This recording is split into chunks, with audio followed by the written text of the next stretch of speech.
Você compra um fone pela internet, abre a caixa, percebe que ele aperta demais e pede a devolução. Alguns dias depois, o dinheiro volta para sua conta. Para você, a história terminou. Para o produto, ela só começou. Aquele fone pode retornar ao estoque, seguir para reparo, aparecer em um outlet, ser vendido em um lote, virar peça, ir para reciclagem ou, no pior cenário, ser descartado. A decisão acontece longe da vitrine, numa engrenagem que quase ninguém vê. No Brasil, a devolução de uma compra feita fora do estabelecimento comercial não depende da boa vontade da loja.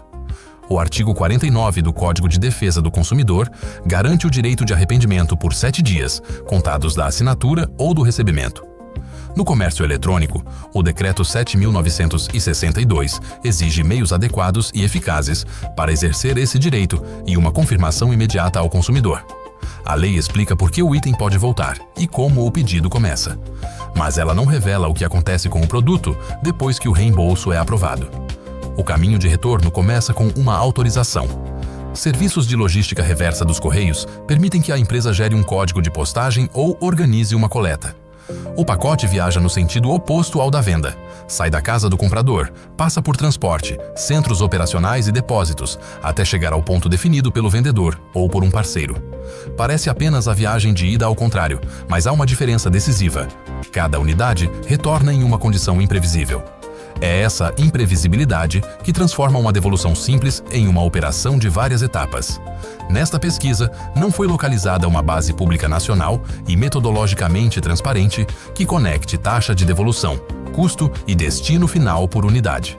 A lacuna não apaga o trabalho.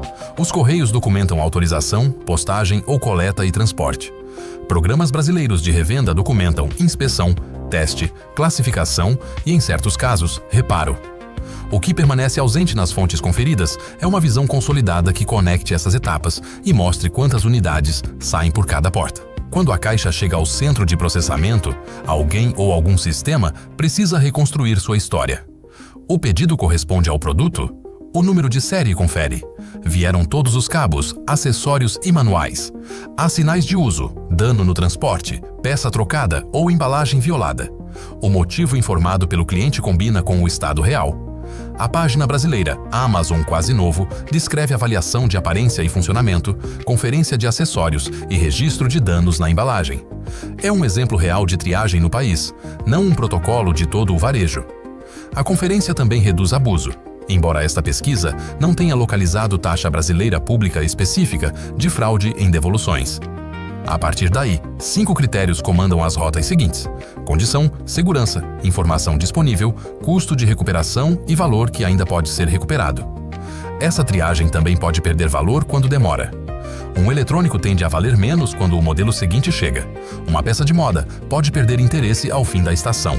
Enquanto o item espera, ocupa espaço, exige controle e mantém dinheiro imobilizado. Em alguns operadores, vender mais barato pode ser preferível a prolongar armazenamento, inspeção e incerteza. Mas não há uma medição pública brasileira que transforme essa escolha em regra geral. A etiqueta mostra o preço original. A decisão interna considera o que ainda pode ser recuperado com segurança. O melhor resultado costuma ser o mais simples. Produto lacrado, íntegro e identificável pode voltar ao estoque, quando a categoria e as regras do operador permitem. Mesmo aí, a empresa precisa verificar se a embalagem continua própria para venda e se as exigências sanitárias e de segurança autorizam uma nova comercialização. Se a caixa foi aberta, mas o item está completo e funcional, existe no Brasil a categoria de reembalado ou quase novo. A devolução não apagou necessariamente seu valor, mudou a condição que precisa ser informada ao próximo comprador. Quando existe defeito reparável, começa outra rota. O programa Amazon Seminovos no Brasil exige inspeção, teste, reparo quando necessário, limpeza, controle de qualidade e informação sobre defeitos ou limitações conhecidos. Isso prova que o recondicionamento existe no mercado brasileiro, mas não revela de onde veio cada unidade nem quantas passam pelo processo. Uma cafeteira barata talvez não pague essa conta. Um notebook ou equipamento mais valioso pode justificar cada etapa. A triagem não pergunta apenas "funciona?". Ela pergunta quanto custa demonstrar que funciona e revendê-lo sem esconder o risco do próximo comprador. Existe ainda um mercado secundário. No Brasil, operações como Leilão Prime e Galpão da Reversa anunciam lotes, leilões ou caixas associadas à logística reversa. As páginas comprovam a oferta, mas não documentam origem unidade por unidade, volume nacional ou composição média. Um produto pode reaparecer com outro vendedor, em leilão ou outlet, sem que a página pública mostre quem o inspecionou e quando a propriedade mudou. Por isso, uma caixa misteriosa é um exemplo de revenda sob incerteza, não um retrato estatístico de toda a cadeia brasileira. A conta do comprador de um lote é direta. Valor obtido nas revendas, menos preço de compra, inspeção, reparo, taxas e trabalho. Se o restante for positivo, existe margem. Se defeitos, peças ausentes e tempo consumirem o valor, a etiqueta original não salva o negócio. Um vídeo pode destacar a melhor caixa e omitir os itens sem saída. A pergunta importante não é quanto tudo custava quando era novo, e sim quanto o valor sobrevive depois que cada peça é verificada, corrigida e realmente vendida. E o que acontece com o que não pode ser revendido ou reparado? Sem medição nacional localizada, o destino ambiental precisa ser lido pela distinção brasileira entre produto aproveitável, resíduo tratável e rejeito. Essa classificação muda a pergunta. Antes de procurar uma lixeira, é preciso saber se ainda existe uso seguro, recuperação técnica ou material que possa voltar ao ciclo produtivo. Em alguns casos, impedir a revenda é a decisão correta. No Brasil, os artigos 9 e 10 do Código de Defesa do Consumidor exigem informação adequada sobre riscos e impedem que o fornecedor coloque no mercado um produto que sabe, ou deveria saber, apresentar alto grau de nocividade ou periculosidade.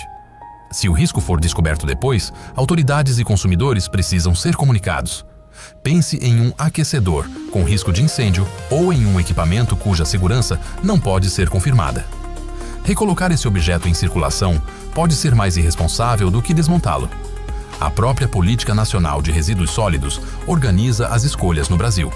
O artigo 9 estabelece uma ordem: não geração, redução, reutilização, reciclagem, tratamento dos resíduos e, por último, disposição final ambientalmente adequada dos rejeitos.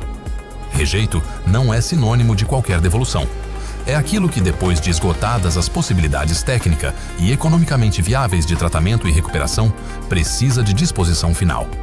Essa diferença importa, porque evita chamar de lixo um produto ainda recuperável e também impede que reciclagem vire uma palavra vaga usada para esconder o destino real.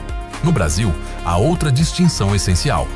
A devolução comercial de uma compra recente e a logística reversa de um produto depois de sua vida útil não são a mesma coisa.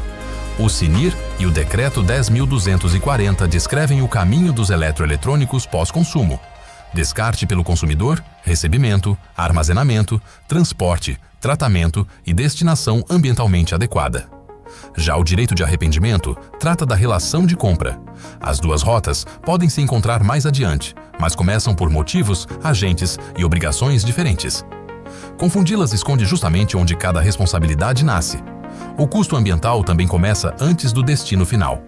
Os correios mostram que o retorno acrescenta uma viagem de postagem ou coleta e transporte. As rotas brasileiras de quase novo e seminovo acrescentam inspeção, limpeza, teste e, quando necessário, reparo. Um trabalho acadêmico disponível no repositório institucional da Unesp relaciona a expansão do comércio eletrônico brasileiro a emissões, consumo de energia, intensificação logística e resíduos. O trabalho não calcula a pegada de uma devolução individual. A combinação das fontes permite uma conclusão mais precisa. Cada etapa acrescentada consome recursos, e o resultado depende de como transporte, recuperação e destinação são organizados. O consumidor enxerga poucos sinais dessa máquina, mas pode reduzir incerteza. Conferir medidas e compatibilidade antes da compra evita parte dos retornos desnecessários. Preservar embalagem, acessórios e identificação entrega à triagem os mesmos elementos que programas brasileiros dizem avaliar. Descrever o problema com precisão também ajuda a reconstruir o estado do item. Isso não garante reaproveitamento, porque a decisão depende da categoria, da segurança e do operador. E perguntar se a loja possui revenda de reembalados, recondicionamento ou rastreio de destinação pressiona por respostas verificáveis. Então, qual é o destino escondido das devoluções online no Brasil? As fontes permitem confirmar o início postal, a triagem, a classificação como quase novo, o recondicionamento e as regras para resíduos pós-consumo. Também mostram ofertas comerciais de lotes, mas sem transparência suficiente para medir origem, composição ou escala. Condição, segurança, informação, custo e valor recuperável podem encaminhar um item para estoque, revenda, reparo, outro operador, reciclagem ou disposição final. O destino não é uma porta secreta única. A parte realmente escondida é a falta de rastreabilidade pública, que conecte cada devolução à decisão tomada depois da triagem. Para acompanhar outros sistemas escondidos por trás de decisões comuns, siga o Engrenagem Oculta.